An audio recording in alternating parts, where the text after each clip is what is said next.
I hope you had a Merry Christmas. This is the day after Christmas episode. So Okay, okay. Oh yeah, had a great Christmas. good. I bet you did. All right. Yeah, great Christmas. My wife, me, my wife, and my son did the whole pajama thing. We had this tradition where we take these pictures, all us in uniform pajamas, and This is dedicated to the memory of Alan Roger Currie. No one.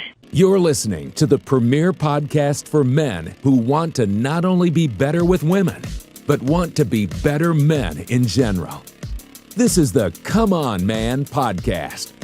And here's your host, Paul Bauer. What's up, everybody? Welcome back to another week of Come On Man. If you haven't done so already, please give us a like. Please subscribe and hit those notifications. And also, please drop a comment. Any comment will do. You can leave your favorite emoji, but all of those things helps sort of boost us in the algorithm and gets us in front of more men. Before I get too far along, I want to recommend the Patreon. Join the Patreon today, patreon.com/comeonmanpod. Starting in January, there's only going to be 3 tiers available. The first tier is just to support the podcast, right? It's only $10 a month. You get your name on the beer credits at the end of these episodes. The second tier, you get unlimited texting support from me over Telegram. So, if you're, on a dating app, you want some advice on how to set up your profile, stuff like that. Just, you can shoot me text messages. You can send me screenshots on Telegram. You can send me voice messages. You can send me video messages. And that's unlimited, and it's only $50 a month, right? It's probably the most effective, sort of coaching program out there. And then, if you want a follow-up video call with me once a month, we'll actually do a video call over Telegram as well. That's only, an extra $50 on top of that. So $100, you get the unlimited texting, voice messaging, video messaging. And then you also get a follow-up call with me once a month, and we can make sure that you are on track. It's, like I said, it's one of the most cost-effective coaching programs out there. So definitely jump on that. If you are listening on your favorite audio platform, please give us a 5-star review. It helps more than you know. Here's a 5-star review on Apple Podcasts from Corey JJ. It says, "Can we call it the Luke and Paul Show?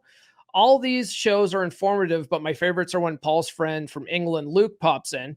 That guy and his pickup recommendations are hilarious. What's up with geese and Granny all the time? LOL." Yeah, I don't know if Luke's ever going to come back on. We'll talk about that in an upcoming episode. But anyways, if you want me to give you a shout out on Apple Podcasts, please leave a 5-star review and I will read it in an upcoming episode. Make sure that you guys get on the email list. That's list.comeonmanpod.com. I got banned back in 2021 on TikTok, and it's been a struggle getting back to where I was. So I'm trying to get people to sign up for an email list. So if that ever happens again, I can just email you guys, say, "Hey, I got banned on TikTok. Here's my new account," or, follow me on Instagram or whatever. Just sign up. I will send you these free stickers, and postage is paid. You don't have to worry about it. Just get on the email list, list.comeonmanpod.com. So this episode is quite possibly Alan Roger Currie's last interview. If you're not familiar with who Alan Roger Currie is, he's the author of Mode 1.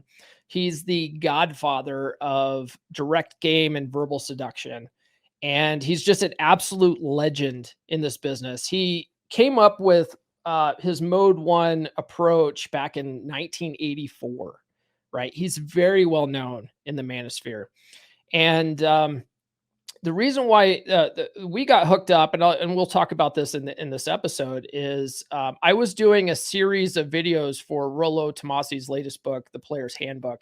And one of Rollo's 49 Maxims of Game talks about direct game and how indirect is better than direct game and whatever. And I had agreed with Rollo in that video, and someone tagged Alan Roger Currie on Twitter, and Alan was like, dude, you got me all wrong here. You're basically misrepresenting mode 1. He was really pissed. He was really pissed about it. And, but the truth was, him calling me out wasn't wrong. I hadn't read mode 1. All I knew was what people had told me about it. And a lot of people have this idea that mode 1 is simply just walking up to chicks saying, hey, you want to fuck? And that's not the case. If you read mode 1, it is about being direct, but you don't have to be so crude and vulgar. It's more about just being like sort of clear with your intentions with women, right? And one of the things that I've always told guys, especially on dating apps, is to, cut the banter down so much and just say, hey, when are you free to get together? Great. Meet me at this place at this time on this day. That directness is mode 1 behavior, which Alan talks about in his book. Some of the other stuff I talk about, I would categorize more as mode 2 behavior. And if you're like, totally scratching your head right now, like, what is Paul even talking about? Just keep listening. Everything will be made clear, because we talk about, basically the 4 quadrants of communication styles, right? And it's mode 1, mode 2, mode 3, and mode 4. And we explain what all of those are and how, some of them are effective, some of them aren't effective, and why that is. We also talk about verbal seduction, why you talk into a woman's left ear when you're whispering sweet nothings, stuff like that. Also, so I told Alan that this episode was going to post the day after Christmas. And so, you have to understand that there's a space-time continuum here. We recorded this at the beginning of November. Obviously, he passed away at the end of November, and he had no idea that was going to happen. No one did. We're all surprised by that. But, so, when I open up with him, I'm like, hey, how was your Christmas? And he plays along, he says, oh, my Christmas was great. We had the matching pajamas thing and stuff like that. So hopefully I'm really hoping that his wife finds this episode and, it brings her a little bit of joy that he was thinking along those lines. I told him that I'm not into the matching pajamas thing, and I'm not, but, he's a family man now. I think Rollo Tomasi said that, he recently got married, I think a couple years ago, and just had a daughter. So, he leaves a daughter and wife behind.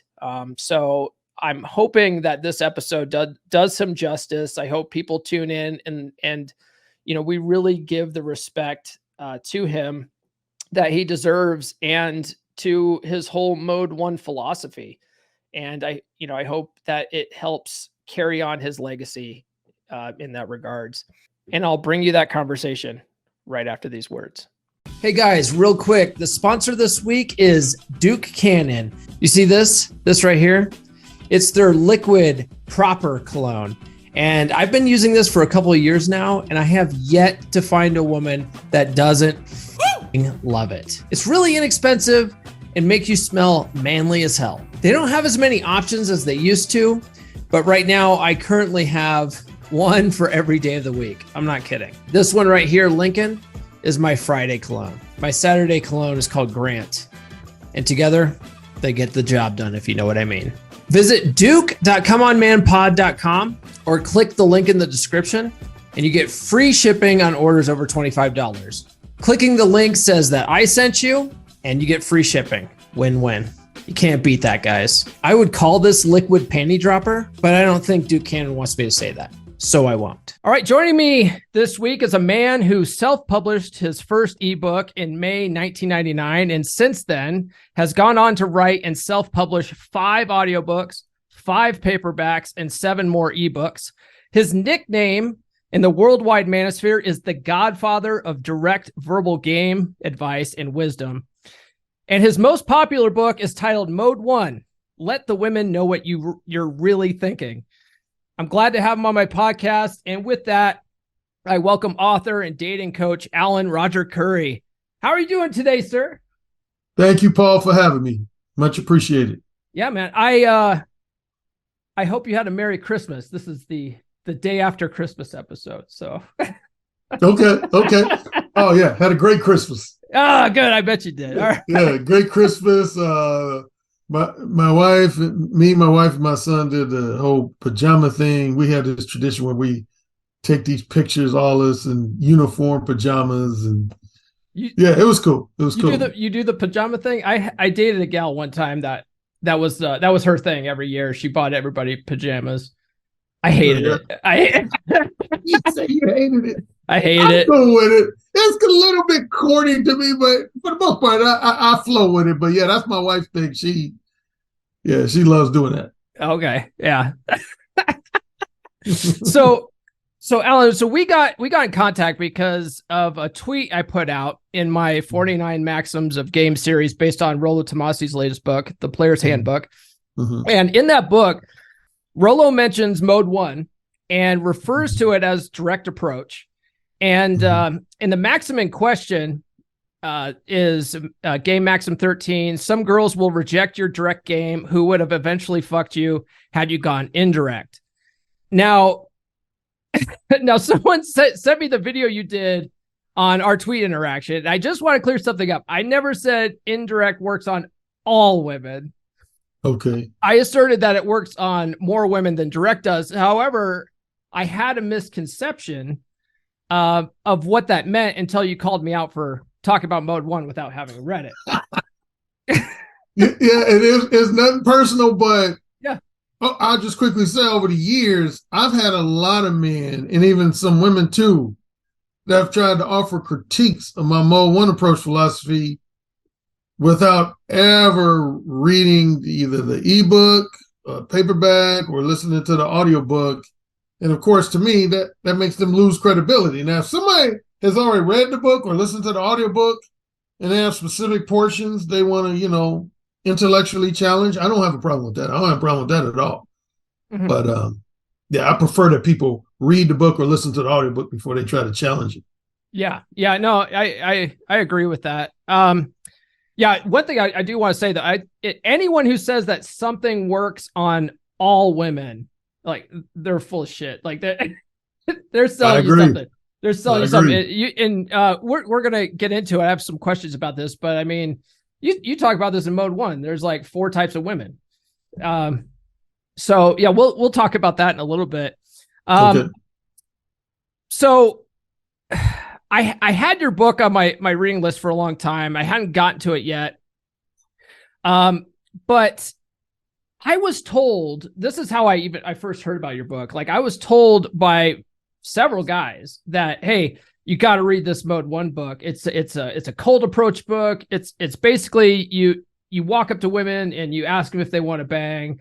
And I'm just like, how would that work? Like, I don't see how that necessarily would work.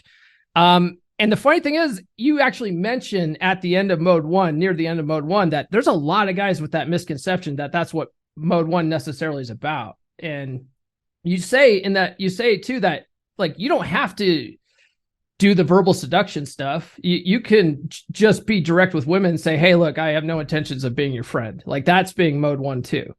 Mm-hmm. Mm-hmm. So yeah, I actually, I was going to say, where do you think guys get that misconception that that's what Mode 1, your first book's about? Because of what we already talked about. See, a lot of guys will hear about Mode 1 from someone who didn't actually read the book or listen to the audio book. So number one, they're going on hearsay from someone who didn't thoroughly examine the book, and they end up telling that person, yeah, man, there's this guy named Alan Roger Currie. He got a book where he says, you go up to a woman and say, hey, bitch, you want me to fuck you tonight? And yeah, man, that shit won't work. And it's like, dude.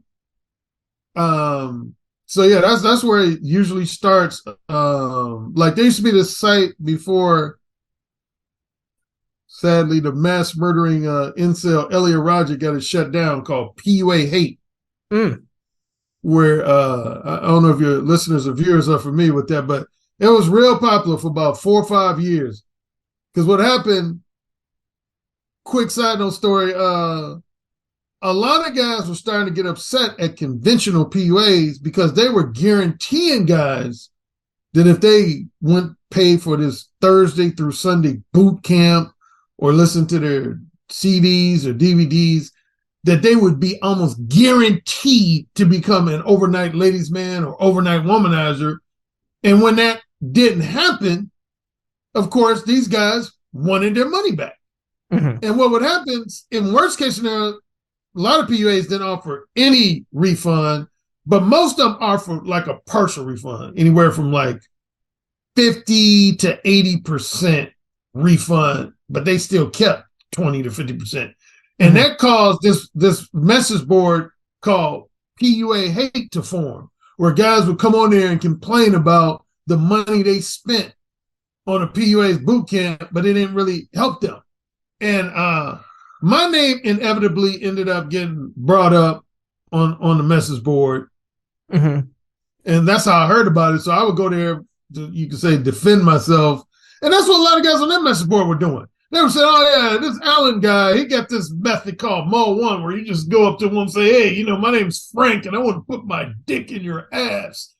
And I was like, okay. But I do have 3 variations. Mm-hmm. As most of my longtime followers know, I have 3 variations of Mo 1. Okay. I'll start with most explicit to least explicit. Most explicit is what I call Mo 1 Hardcore. I actually have an ebook by the same title, Mo 1 Hardcore. Now, when you're being Mo 1 Hardcore, you do use profanity with women right off the bat.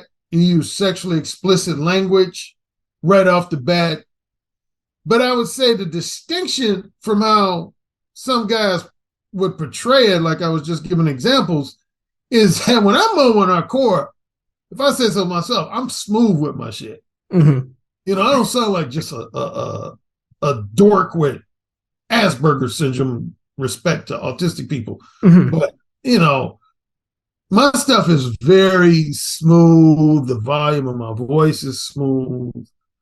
My body language, my facial expression is smooth. So I know how to get away with saying really triple X-rated stuff within the first 60 seconds, the first 2-3 minutes of the conversation without, it blowing up in my face.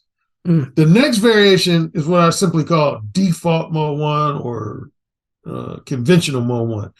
That would be when you start off, for say the first 2 or 3 minutes, using very tame, conventional language, usually inviting a woman to share your company one-on-one. And then if she gives you what I like to call an opening, meaning like, let's say you would approach a woman and you say, so your name is Linda? Hey, Linda, I would love for you to share my company one-on-one this upcoming Friday. What's your thoughts? And then she says, well, I do find you handsome, so I would consider. So that's an opening. Yeah. That's an opening. And so from there, you escalate into being a bit more provocative and explicit and, straight to the point, etc. So again, that's what I call conventional or default Mo 1. Then the most tame of my 3 Mo 1 approach is what I call Mo 1.5. Mo 1.5. Okay. That's where you don't use any profanity. Language-wise, you don't use any profanity or any explicit language. And what you do also with Mo 1.5, you more so tell a woman what you're not interested in, which you alluded to just a little earlier in this conversation. Mm-hmm. Best example, Mo 1.5 is if you approach the same woman and you said, hey, Linda, I find you attractive and sexy, but hey, I got to let you know up front, I don't do platonic friendships. Mm. And right now, I'm not really looking for like a boyfriend-girlfriend relationship. So I wanted to let you know that up front. Mm. That's my 1.5. Got it. Okay. Do you think Mode 1 Hardcore is more effective because you talk about this a lot in the book too, about not necessarily wanting to have any kind of like dating relationship. Like do you think it works better for if your sole purpose is hookups like that, you should go that route? For sure. Matter of fact, I say that to people. I think I want to say I said that in my book, Mo 1 Hardcore, and I've said on multiple videos.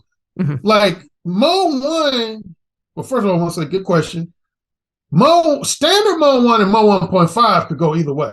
You Sure. can use that for either a woman you look at as a potential long-term girlfriend or a casual hookup. Mhm. Mode 1 Hardcore is solely and specifically when you're just looking for a casual hookup. Yeah, okay. Yeah, that makes a lot of sense. Yeah, one of the things that I was really playing in my mind when I was listening to Mode 1, because I've never been a guy that's typically just looking for hookups. Like I like dating. I like actually going on dates and stuff. And one of the things I was chuckling about listening to your book, because you're like, look, man, I don't have time for this. I don't want to. I respect my time. I don't want to chit chat and stuff. And I was laughing because I was like, man, like I don't mind the chit chat. I don't mind it, but to an extent. So one of the things that I was realizing is the way I would usually ask women out, and I, since going through a divorce years and years ago, I've only ever met women on dating apps. And so on dating apps, I will banter for about 10, 15 messages. And then I try to find a segue to set a definite date. I'm not trying to be her pen pal. I'm not trying to text for days on end, building rapport, all that shit. Cause I'm like, let's meet in person. Cause that's how we're going to actually, learn about each other. So I've always been very direct that way, where I'm just like, hey, when are you free to get together? All right, meet me at this place at this, this time on this day. And so I'm very direct that way. So I looked at sort of like, that's sort of a combination between Mode 2, right? Because Mode 2 is sort of building rapport with conversation and stuff, right? It's not just getting to the point, or is that? Yeah, Mode 2, yeah. That's when you engage in some degree of what I like to call flattering, entertaining, and emotionally empathetic conversation with women. Right. And yeah, and so in the book, I'm gonna have to do this in post or something, put a grid up. But in my mind, I think you actually talked about sitting down with a piece of paper and drawing it out too. Mm-hmm. But it's like a quadrant, right? So Mode 1 is it's like direct, and it's a confident approach. And then Mode 2 is it's indirect, but it's still confident, right? Is that right? Yeah, and then that's exactly it's on the positive end. Mode 2 is confident, but yeah, it's very vague, ambiguous, and chatty. Yeah. And then Mode 3, which we'll get to, that's it's weak and it's not confident.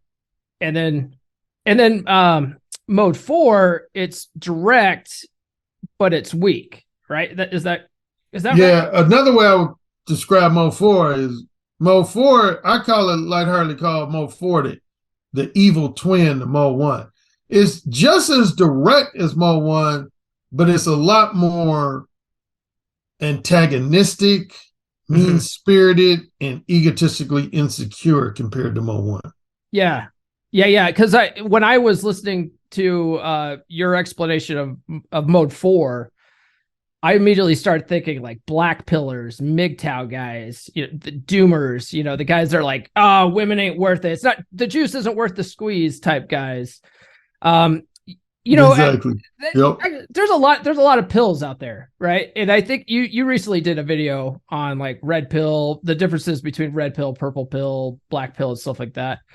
Mm-hmm. What's your take on all the damn pills that are out there these days?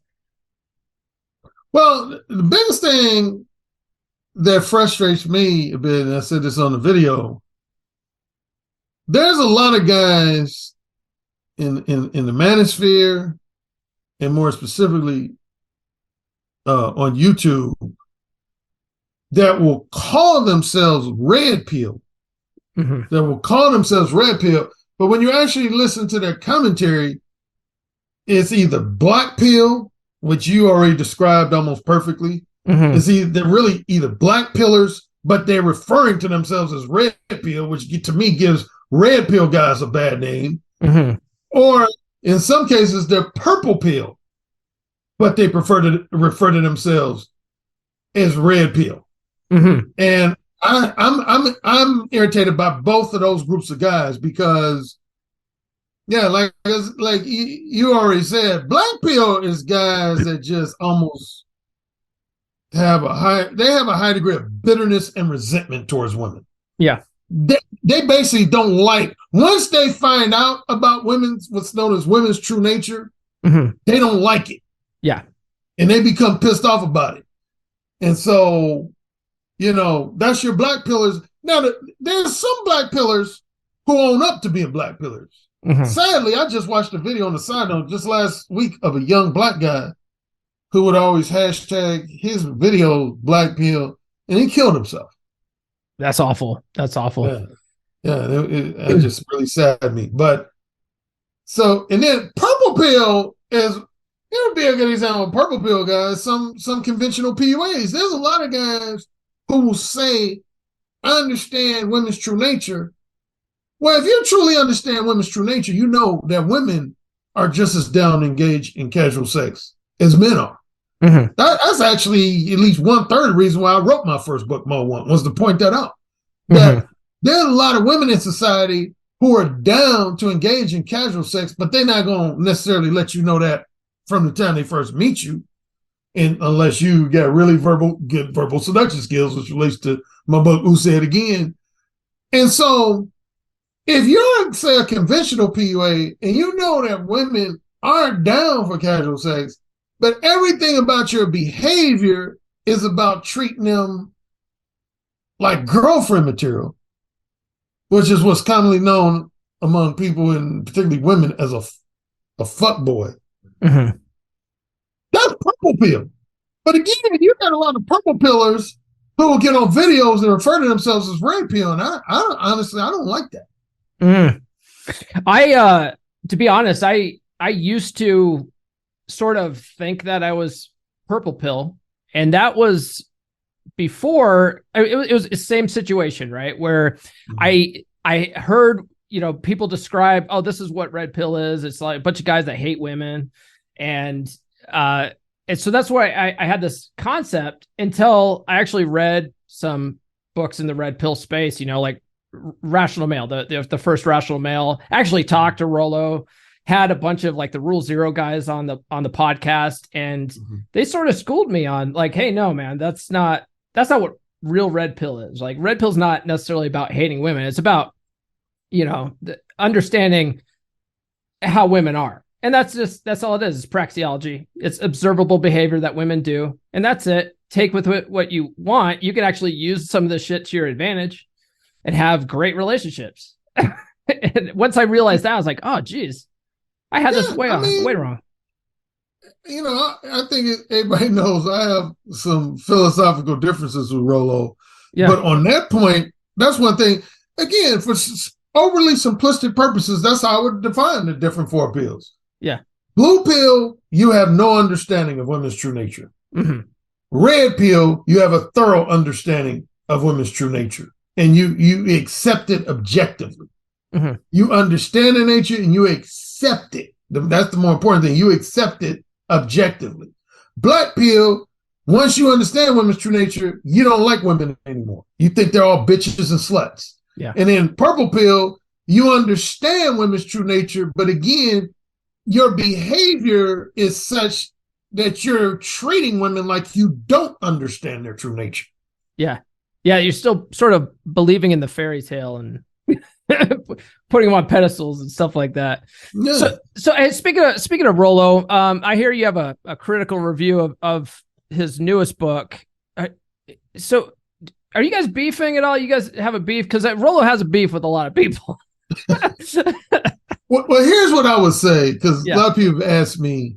I always on my YouTube channel, distinguish between philosophical differences versus personal beef.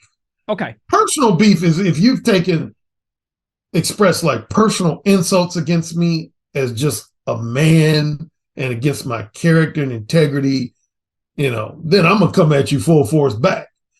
Me and Rollo's is not on that level. I've never on a personal level insulted him. And as far as I know, he's never on a personal level insulted me. Now, on a philosophical level, yes, we have the biggest thing without getting too lengthy. Now, I liked his first book, Rational Male. I didn't read the religion book or the positive masculinity book. But I like most of the Rational Male. But see, I have a pedantic for some of your listeners, if you're not familiar, that means you're meticulous about how certain terms and words are defined and described. I have a really kind of pedantic pet peeve with people who misuse the term player. See, where I come from, how I was raised, a player is a guy who usually has 2 or more lovers that he's having sex with in a non-monogamous manner, and all his lovers know he's a non-monogamous guy. He makes it up front, basically Mo 1. He makes it up front that he's not going to ever be strictly monogamous to his lovers. Okay. So they know that about him before they have sex, and they're cool with it. That's what I call a true player. Whereas if you read Rollo's book, he tries to suggest that even a guy who doesn't make it clear to women that he only wants non-monogamous sex is also a player. Like, simply any guy who gets an above average amount of pussy is a player. I disagree with that. I vehemently disagree with that. So that's major philosophical difference, number one. And number two has to do with direct versus indirect.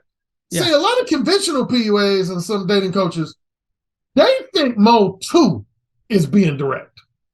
Mm-hmm. But as you know from listening to my book, I categorize Mode 2 and Mode 3 as indirect. Right. But yeah, Rollo, that's why he brought my name up in the book.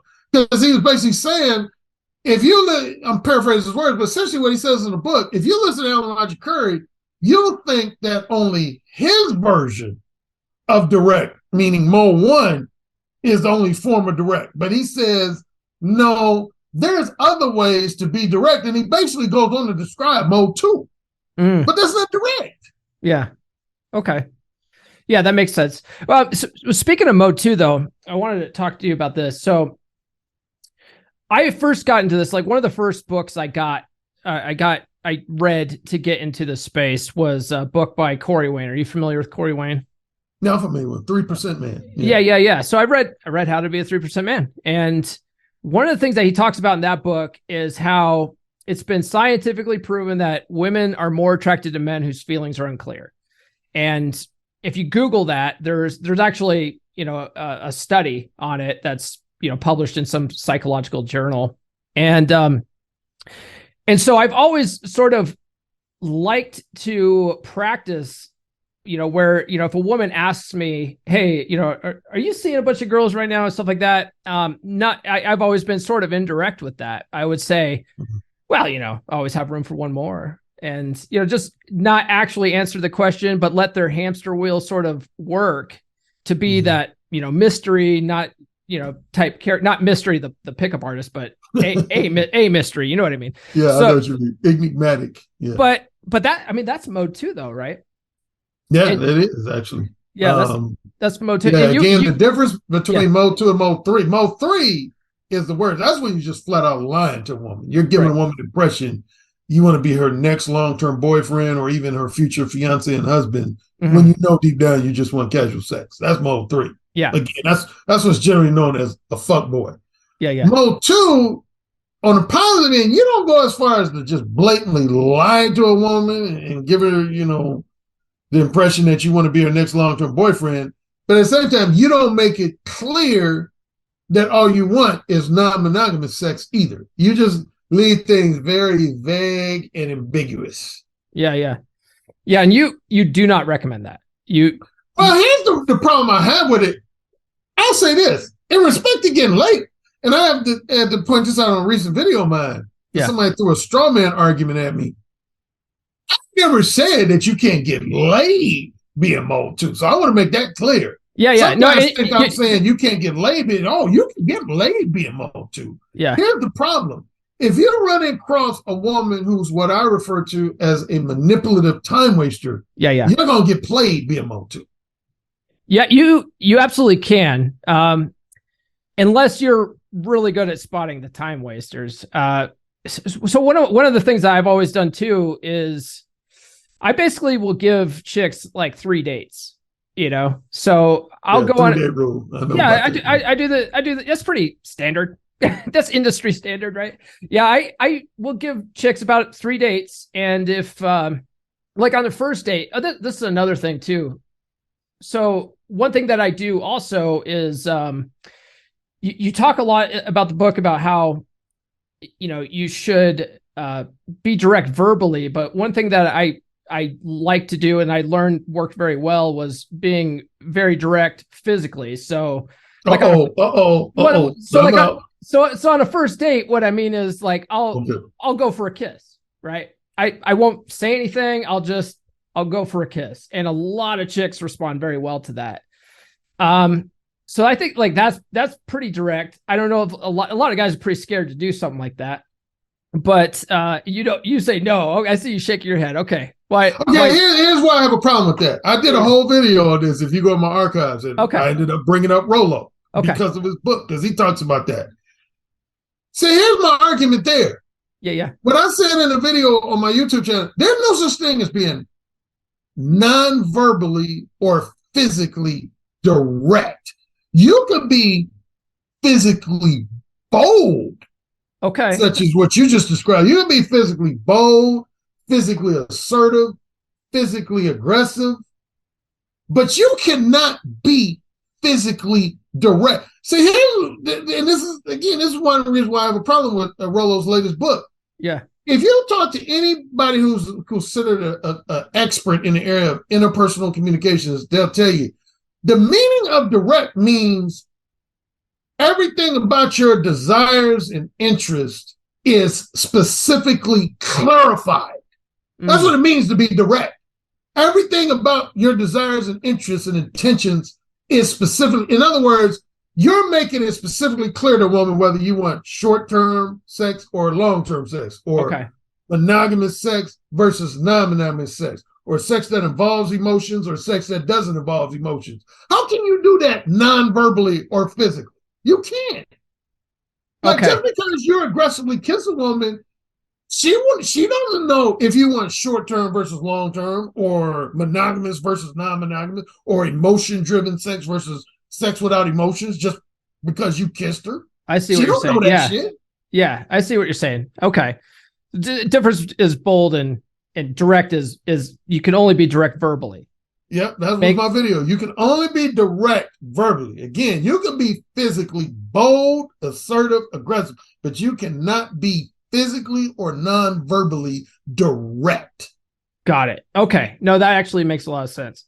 So, okay. So then let me just say then I would be physically bold and I would kiss her on the first date and that was sort of like my ultimate test of interest on a first date. I was never really trying to get laid on a first date. It happened, but it was never my intention, my goal. So I go in for a kiss, see how she responded to that. If she was like, oh, move back or whatever, I would be like, oh, okay, she's not interested. And then I just wouldn't call her again. But if she responded well to the kiss, passionately kissed me back or whatever, I would go for a second date. On the second date, I'd try to escalate, and usually that would work out fine. Cause a lot of chicks are it's almost a done deal on the second date. And if not the second date, third date. But if they're not doing it by the third date, they're a time waster. And now it's time to cut your losses. But I think one thing I really liked about mode 1 is it sort of cuts out all that bullshit, right? Like if you really don't want to spend, 3 weeks trying to get a chick in bed. It's just like, hey, look, this is what I'm about, And one thing I really liked though about Ooh, Say It Again was, so in both books, you talk about the 4 types of women. Technically 5, but we could say 4. Right. Well, that was confusing to me because it was like 4 was easy for me to remember. There was the reciprocators, there was the rejectors, there was the wholesome pretenders, and there was the time wasters. Like that's pretty easy to remember. But then when the one other I include is kind of similar to wholesome pretender. So I don't mind people not separating the two, but it's wholesome pretenders and erotic hypocrites. Erotic hypocrites. That's right. That's right. Yeah. That's basically what I like to say is a more pretentious, antagonistic / argumentative and materialistic version of a wholesome pretender. Got it. Okay. Yeah, that makes a lot of sense. Yeah. So, and then without trying to give too much away, because the guys really need to read these books. They're really great. But in Ooh Say It Again, you break it down. You basically like, look, you're never going to seduce a reciprocator because they're down anyway. And then you're never going to seduce a rejecter because they're just not interested. So really, you're dealing with, and then the time wasters, they're just wasting your time. So you're really only seducing the wholesome pretender types. Can you go? Wholesome pretenders and erotic hypocrites. Out of my 5 archetypes, that's only 2 that really warrant seduction. Yeah. Because what they're basically, without getting lengthy, wholesome pretenders and erotic hypocrites are women who are what's known as sexually duplicitous. Somebody might be listening or watching and saying, okay, I'm young, I'm 18, 19, I don't know what that word means. In simple terms, a sexually duplicitous woman is basically, let's put women into 3 categories. There's some women that are not down for any type of short-term or non-monogamous sex at all. They just don't believe in it. That's what most men refer to as a good girl, the proverbial good girl. That's wifey material. Yeah. Then on the exact opposite end, there's some women who are pretty much game to indulge in casual sex with pretty much any man that they find reasonably attractive. That's what most men honestly call a slut or a hoe, is quick to jump in bed. Then you have the women that are, to me, the vast majority of women are the women that are in the middle. Women who mostly prefer only boyfriend-girlfriend sex, some type of relationship sex, but they'll semi-regularly or occasionally dabble in casual sex. That's the women in that middle category is what's known as a sexually duplicitous woman. And those are the women you have to verbally seduce those women to get them to have casual sex with. You have to. They're not going to just freely say, I'm down to give you some casual sex pussy. They're never going to do that. You have to persuade them and seduce them. Yeah.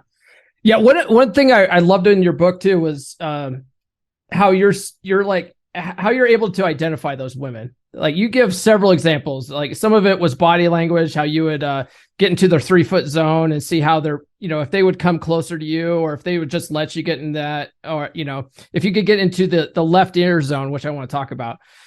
But also you said that if they were giving like lengthy,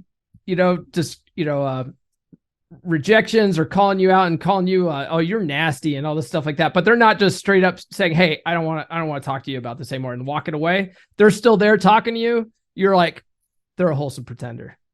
And I was like, that's genius. That's genius right there, man. Like, one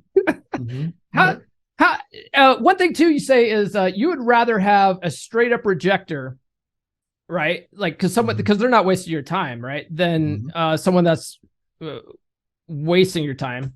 What do you prefer? Do you prefer, seducing the wholesome pretender type, or do you prefer the reciprocators, like ones that are just like, all right, let's do it? I definitely, my followers know the answer to that. I definitely would say I love seducing the wholesome pretenders and erotic hypocrites more than a reciprocator, and you can say a lot of it is an ego thing. Yeah. But I love, well, now I'm married, so it kind of don't matter. But before I got married, there's something I talked about on a couple of videos called what I call the contrast effect. What's the contrast effect? Okay. Contrast effect is when you meet a woman that's kind of presenting herself as more or less a prude, or if not even worse than a prude, just a straight up bitch. And because of your understanding of women's sexual duplicity and combined with your verbal seduction skills, you're able to break that woman down and get her to suck your dick. Man, I love seeing a woman suck my dick, knowing that just a half hour earlier, she was acting like a prudish bitch. That's known as the contrast effect, man. I love that shit, man. It almost became like an addiction, no lie, man. That was like an addiction for me particularly when I was in my 20s and 30s, I'd even say my 40s. Yeah. I'd say even the first half of my 50s when we go. But yeah, man, that was an addiction, man. I give you a good example since you own Who Said Again. Yeah. Definitely what happened in Verbal Seduction story number 1. Yo, that story is crazy. That was what really solidified my belief in Mode 1, actually. Okay. I don't want to get too lengthy and too detailed, but if you read that story and listen to the audiobook, that was in August of 1984. That's when I made the official switch from being Mode 2 with women to being more Mode 1.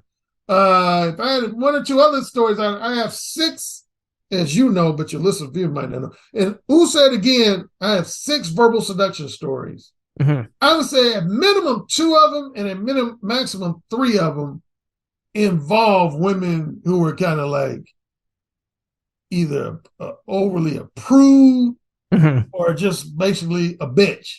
Yeah. Verbal seduction story number 1, to a lesser extent, verbal seduction story number 2, verbal seduction story number 5, over the phone. She was a major prude. That one was a major prude. That was a funny story. I was laughing at that one. That was yeah. So in verbal seduction story number 1, one of the things that was striking to me was that you actually slipped into Mode 4 at one point because you were pissed. Oh yeah, I did. Yeah, that's funny you mentioned that. Yeah, if there's one of those 6 stories where I covered at least 3 of my 4 modes, verbal seduction story number 1, for the first, I'd say roughly hour and 15 minutes of that triple date. I was on a triple date with 2 close friends. I was Mode 2. Then at about the 1 hour and 15-minute mark or so, I went outside because she was pissing me off. She was talking down to me and, Yeah. And so then, if only for a minute or so, I went into Mode 4. The main Mode 4 thing I did was when I told her she was kind of taunting me. And I said, bitch, shut the fuck up. Yeah. And at that time, I never thought, definitely not a woman I just met, and really in general, I had never talked to a woman like that before. I was kind of this kind of classic nice guy, gentlemanly type back then. So that was kind of out of my character to say that to a woman. But yeah, at one point I said, bitch, shut the fuck up. And then from there, I transitioned into being Mode 1. Yeah, that story was nuts, man. I was, because I listened to everything on audio too. So if you guys listen to this book, when he starts getting to the verbal seduction stories, man, you get ready. It's basically like, some of it's like listening to porn, I heard that. I was like, what the fuck am I listening to? But it's a great book though. Don't let that dissuade you. One thing that I really wanted to talk to you about though was you talked about this in your first book, Mode 1, but you really get into depth in this in Who Say It Again. But the left ear zone and talking to a woman's left ear, and what really, like, when I heard you start talking about that, I was like, what the fuck? Because I heard years ago, I think I first read it in one of David Data's book, but he talks about looking into a woman's left eye and how if you make eye contact with a woman's left eye, that it's almost like mesmerizing to them, right? Like they just feel this strong connection with you. And, a lot of it's because that's the emotional eye or whatever. So when you said left ear, I was like, I bet you this has something to fucking do with the left eye thing. And then you explain why that works. Can you tell people why talking to a woman's left ear works? Yeah, I'll go ahead and give that portion of my book out for your listeners. Basically, in simple terms, each of our ears, and now that you mentioned it could apply to the eyes, I didn't know that if it does, but it could. Try it out. But definitely with the ears, each of your ears is connected to the opposite side of your brain. So your left ear is connected to your right side of your brain. Your right ear is connected to the left side of your brain. And if you know anything about how the brain functions in simple terms, your left brain is your more ethical side of your brain, more legalistic side of your brain. It looks at things from the standpoint of right versus wrong. Is this legal versus illegal? Is this ethical versus unethical? And it's designed to actually try to protect you from making stupid choices and mistakes. So that's how your left brain, which again is connected to it's very logical. Mm-hmm. So it's connected to your right ear. Whereas your left ear, the right brain is known for being spontaneous, emotion-driven, ego-driven, creative, uninhibited, willing to take risk, etc. Mm. So let's put it in these terms. Let's say for a woman, her right brain, you could say it's her naughty girl side. Mm-hmm. Or at least at minimum, her potential. If she's never been a naughty girl before, her potential naughty girl side. Her left side of her brain is her prudish good girl side. So you don't want to be talking to her in her right ear, because that's going to be connected to her left, and she's going to be thinking, oh, that's not to my advantage to, have casual sex with this guy. He's going to slut shame me. My social reputation is going to be ruined. I shouldn't do that. Whereas if you talk to a woman on the left ear, this side of her brain goes, Mm-hmm.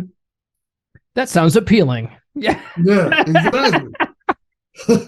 Yeah. So when you were explaining that, I was like, yeah, I mean, it's essentially the same concept. The left eye is connected to the right brain.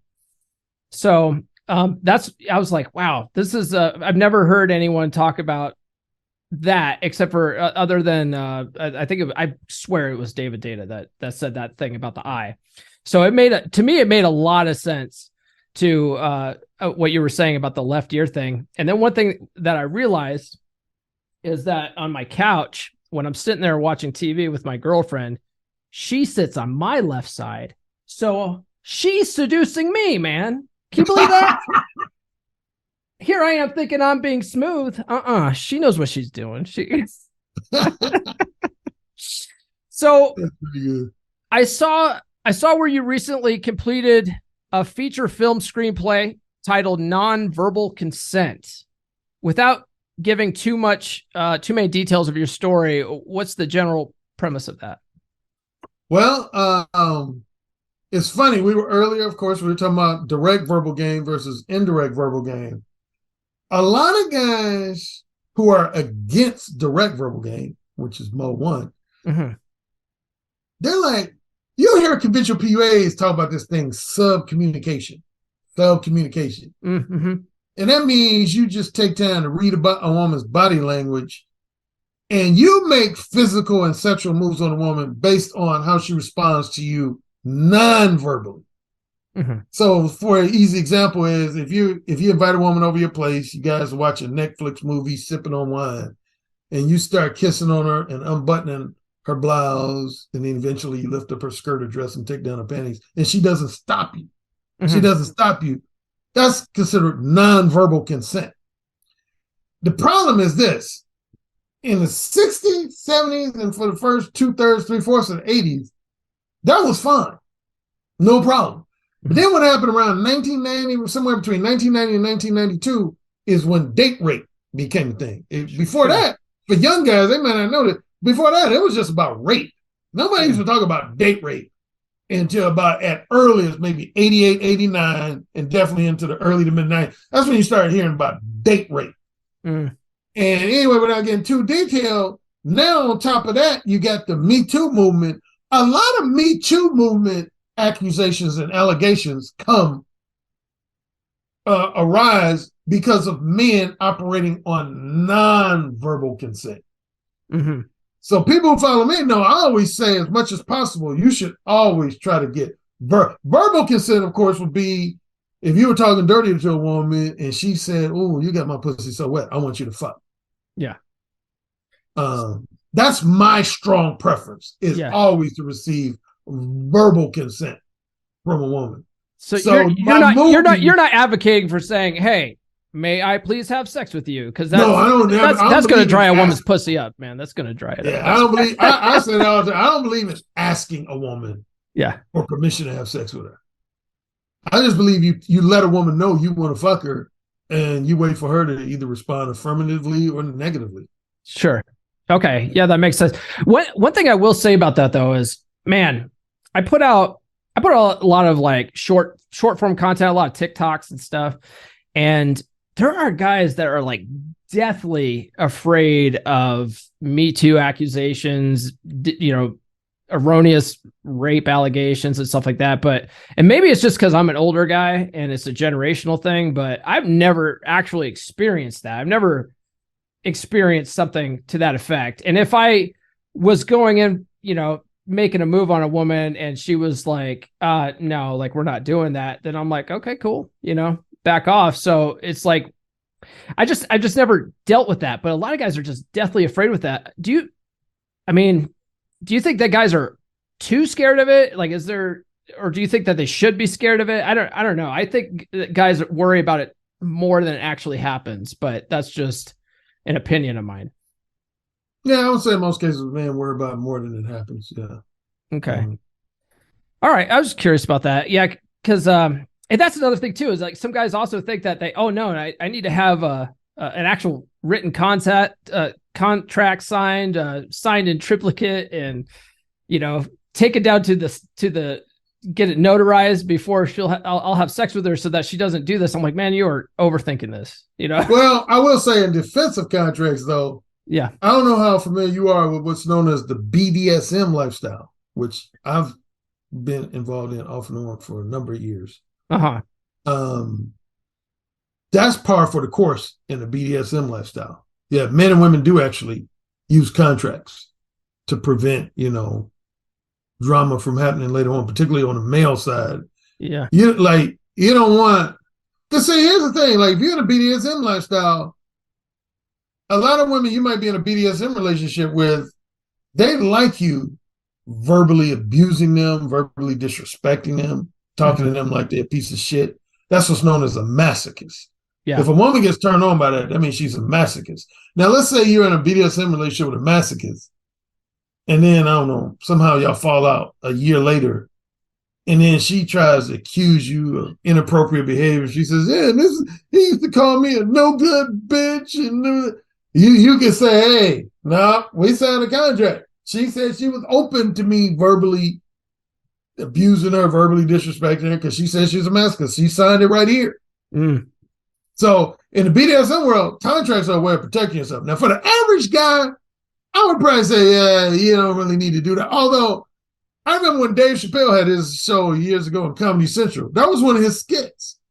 He did a skit saying that he called it the love contract. He said nowadays, things have gotten so testy with women that you got to have a woman sign a contract before you just have even a one-night stand with her to make sure she, basically that she doesn't try to accuse you like date rape or something similar later on.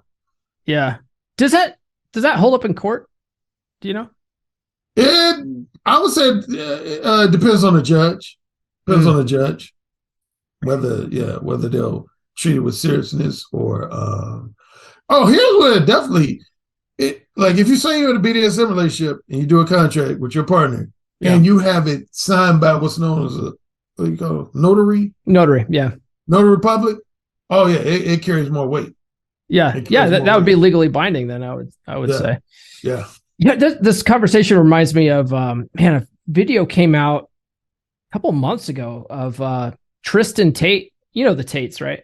Oh, yeah. Everybody knows the Tates. That Tristan Tate was like whipping some girl in the bedroom with a belt or something. And man, this one female content creator sent me that. And she's like, do you still support Andrew Tate with and his brother with videos like this? I go, man, I have no idea what happened in that bedroom. I don't know what kind of shit they're into. I can't make a judgment. I'm not there. I wasn't there. It's like crazy stuff like that. I wonder if they have a contract. Let me ask you one more question, and then I'll let you have your evening back. Okay.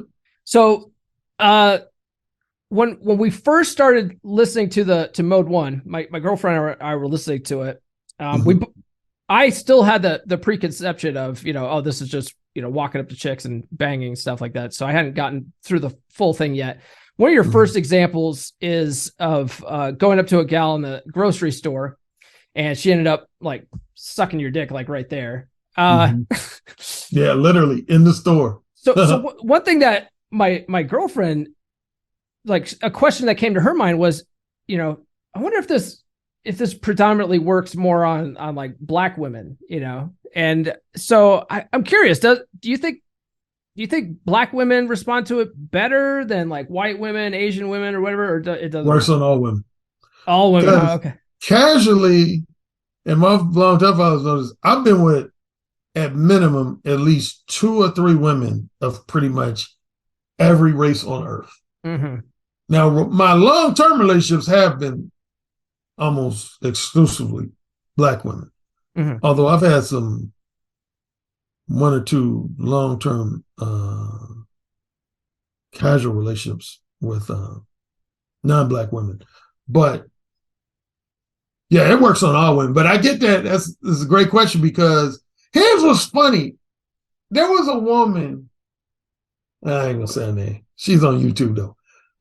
She knows who she is. She's not watching. She knows who she is. I guarantee she's not watching. It wasn't so much her, but it was a couple of her followers in the chat room where I kind of got into this debate. And it was interesting. Each one of them was saying the opposite. Like, one of her Black male followers was saying, in my opinion, I bet Mo One only works on white women. I can't see this working on Black women. And then the Caucasian guy said just the opposite. He said, I don't believe Alan Roger Currie's Mo One works on Caucasian women. I can only see this working on Black women. They got into like this debate.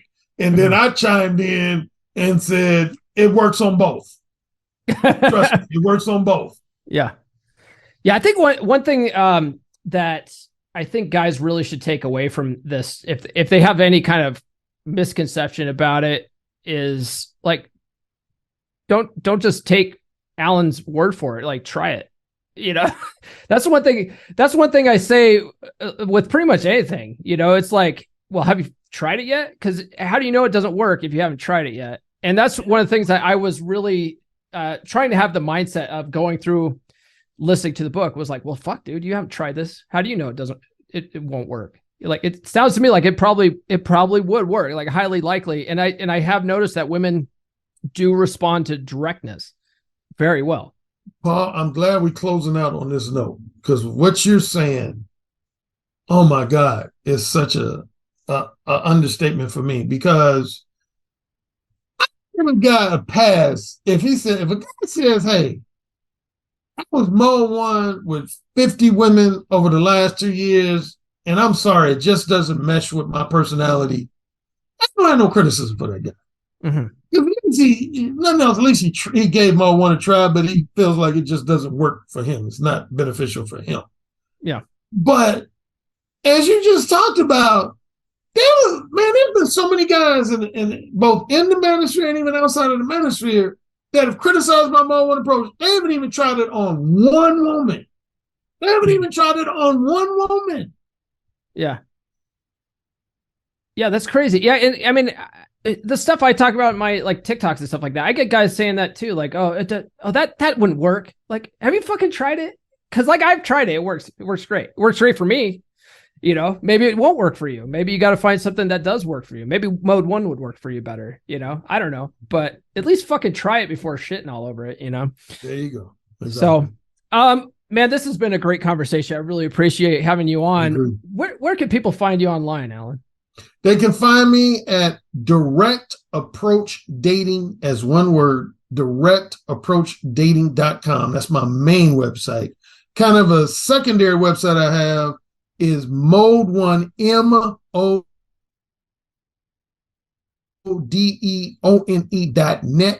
Mode1. But half the links on Mode1.net lead you to directapproachdating.com. And then my books, ebooks, and paperbacks are on Amazon.com. And then I have audiobooks on Audible, which is the audiobook division of Amazon, on audible.com. And speaking of that, the first 5 guys who watch this, listen to this interview, who write me at coaching@mo1.net, coaching@mo1.net, I will send you a free complimentary copy. Really, I think I will be able to send one of any of my audiobooks, but particularly No Free Attention. I got a whole bunch of like what's called complimentary promo codes from Audible that they give me. And so that's the one I have the most complimentary copies of is No Free Attention. But I think I got at least 2 or 3 complimentary copies of my remaining 4 too. So if you write me, you'll be able to get one.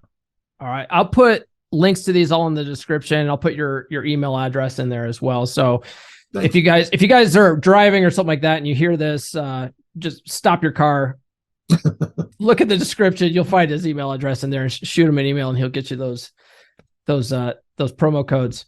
Alan, thanks a lot, man. I really appreciate it. I hope you have a happy new year. Thank you. Same to you, Paul. I really appreciate this interview. Thank you. Thanks for having me. Anytime. Alan, if you are hearing this right now, thank you so much for taking the time to speak with me, a young up-and-comer, just trying to learn this stuff, you know what I mean? So I appreciate when you called me out on Twitter. That caused me to sort of bump your book up on my list. You know, it was always on my list. My book list is so absurdly long that I wouldn't have gotten to it when I did. And I'm glad I did because I got to talk to you before you left us all. So thank you, sir. Thank you very much. Alan's family, my condolences. You know, Alan was a great dude.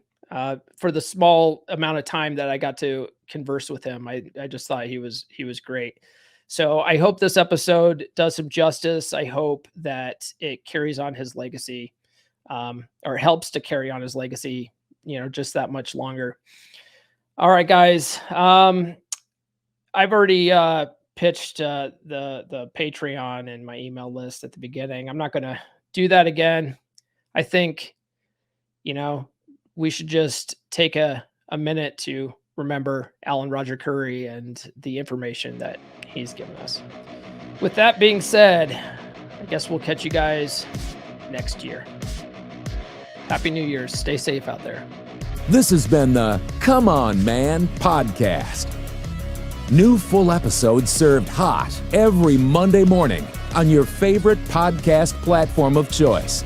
So subscribe now. Follow Paul on social media. The links are in the description. Now, go out and get it.